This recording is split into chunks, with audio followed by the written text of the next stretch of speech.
ప్రేమించు కాపరి ఉషా కిరణాలు ఉదయకాలపు వాక్య ధ్యానంలోకి మిమ్మల్ని ఆహ్వానిస్తున్నాం. ప్రార్థన. మమ్మల్ని మిక్కిలిగా ప్రేమిస్తున్న పరలోకపు తండ్రి, ఈ ఉదయ కాలమున నీ సన్నిధికి వచ్చి తండ్రి, ప్రతిదినము నీ వాక్యము చేత నాతోను మా ఒక్కొక్కరితోనూ మాట్లాడుచున్న విధానాన్ని బట్టి వందనాలు చెల్లించుకుంటున్నాం. ఈ ఉదయ కాలమున నీ వాక్యము చేత నాతో మా ఒక్కొక్కరితో మాట్లాడము, వినగలిగిన చెవిని, నీ వాక్యమును గ్రహించుకునే హృదయాన్ని అనుగ్రహించి దేవా మమ్మల్ని నాయన నీ వాక్య సత్యములోకి నడిపించమని కొద్ది నిమిషాలు నీ వాక్యం వింటుండగా దేవా నీవే నాతోను మాతోను మాట్లాడమని యేసు పరిశుద్ధ నామమున అడిగి వేడుకుంటున్నాను పరమ తండ్రి, ఆమేన్. ఈ ఉదయకాలపు వాక్య భాగము ప్రసంగి గ్రంథము 3వ అధ్యాయము మొదటి 8 వచనములను చదువుకున్నాం. ప్రసంగి గ్రంథము 3వ అధ్యాయము 1 నుండి 8 వచనం. ప్రతిదానికి సమయము కలదు, ఆకాశము క్రింద ప్రతి ప్రయత్నమునకు సమయము కలదు. పుట్టుటకు చచ్చుటకు, నాటుటకు నాటబడిన దాన్ని పెరికివేయుటకు, చంపుటకు బాగుచేయుటకు, పడగొట్టుటకు కట్టుటకు, ఏడ్చుటకు నవ్వుటకు, దుఃఖించుటకు నాట్యమాడుటకు, రాళ్లను పారవేయుటకు రాళ్లను కుప్పవేయుటకు, కౌగలించుటకు కౌగలించుట మానుటకు, వెతుకుటకు పోగొట్టుకొనుటకు, దాచుకొనుటకు పారవేయుటకు, చింపుటకు కుట్టుటకు, మౌనముగా నుండుటకు మాటలాడుటకు, ప్రేమించుటకు ద్వేషించుటకు, యుద్ధము చేయుటకు సమాధానపడుటకు. మనము చదివిన వాక్య భాగం మొదటి 8 వాక్యములలో ఒక కార్యమును మనము స్పష్టముగా చూడగలము. ప్రసంగి గ్రంథకర్త అయిన సొలొమోను రాయుచున్నాడు, ప్రతి కార్యమునకు ప్రభు ఒక సమయాన్ని నియమించి ఉన్నాడు.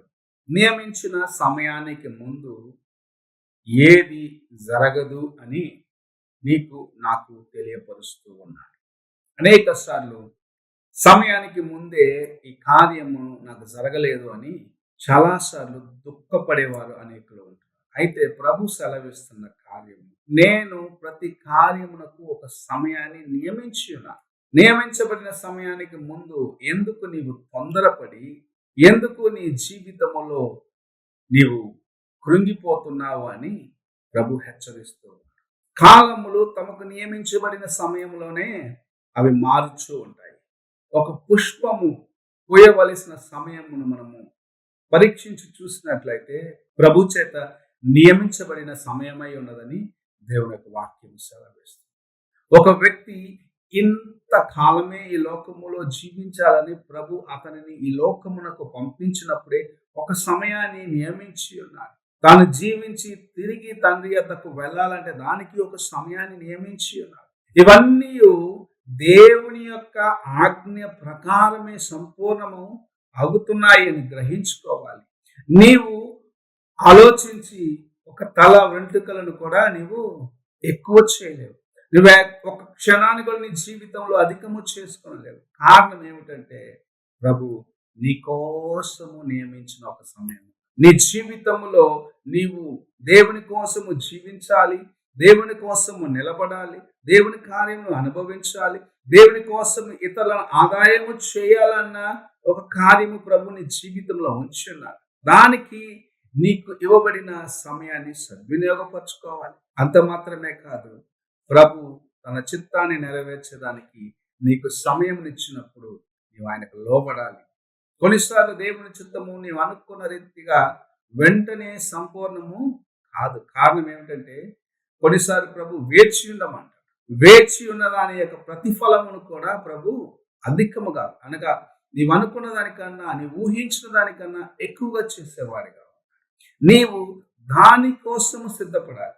అదే నీ జీవితంలో ప్రాముఖ్యముగా ఉండాలి. కాలములు, ప్రభు నియమించిన కాలమును జ్ఞాపకం చేసుకోవాలి. వాటన్నిటికీ ప్రభు ఒక కాలము నియమించినప్పుడు నీ కోసము కూడా ఒక సమయాన్ని ఆయన సిద్ధపరచున్నాడు. నీ జీవితంలో నిన్ను ఆశీర్వదించడానికి, నీ జీవితంలో నిన్ను అనేకుల మధ్యలో హెచ్చించేదాని కోసం, నీ జీవితంలో నీవు దేవుని కోసము ప్రయాసపడి ఆయన చిత్తమును సంపూర్ణము చేసేదాని కోసం నీకు ఒక సమయాన్ని ప్రభు ఇచ్చినాడు.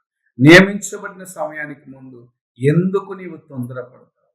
నియమించబడిన కాలమునకు ముందు నీవెందుకు తొందరపడతావు? నియమించబడిన కార్యములను నీవు వాటి సమయాని కోసము వేచి ఉండకుండా నీ సమయానుకూలంగా నీ తలంపును బట్టి చేసి ఎందుకు ఓటమిని చూస్తావు అన్న కార్యమును ప్రభు జ్ఞాపకం చేస్తూ ఉన్నాడు. ఈ ఉదయకాలమున నీ కోసము ప్రభు అనేక కార్యములు సిద్ధపరిచాడు. నీకు ఆయన సమయాన్ని సిద్ధపరిచినాడు, సమయాన్ని నియమించినాడు. ఆ సమయం కోసం వేచి ఉండమని సెలవిస్తూ ఉన్నాడు. తొందరపడి నీ తలంపుల ప్రకారం చేసి దేవుని యొక్క చిత్తం నుండి తొలగిపోవు. ప్రార్థన చేసుకో. పరిశుద్ధుడైన యేసయ్య, ఈ ఉదయ కాలమున మా కోసము నాయన ఒక సమయాన్ని నీవు నియమించి ఉన్నావు. మా యొక్క జీవితంలో మేము చేయవలసిన ప్రతి కార్యము దేవా నియమించబడిన సమయంలోనే సంపూర్ణము చేయబడుతుందని గ్రహించుకొని నీ వైపు చూసి నీ కృపను సంపాదించుకుంటూ దేవా మాకు నీవు అనుగ్రహిస్తున్న కార్యంలో నాయన దేవా అనుభవించే వారిగాను అదే సమయంలో పంచేవారిగాను తగిన సమయం కోసం వేచి ఉండి నీ చిత్తమును ఆయన సంపూర్ణం చేసేవారిగా చేయమని యేసు పరిశుద్ధ నామమున అడిగి వేడుకుంటున్నాను పరమ తండ్రి. ఆమేన్. తండ్రి అయిన దేవుని ప్రేమ, కుమారుడైన క్రీస్తు కృప, ఆదరణకర్తైన పరిశుద్ధాత్మక సహవాసం ఎప్పుడునూ ఎల్లప్పుడూ తోడై ఉండి సదాకాలము నడిపించి తన చిత్తమును తన యొక్క సమయాన్ని మనం ఎరుగునట్లుగా సహాయము చేయునుగాక. ఆమేన్.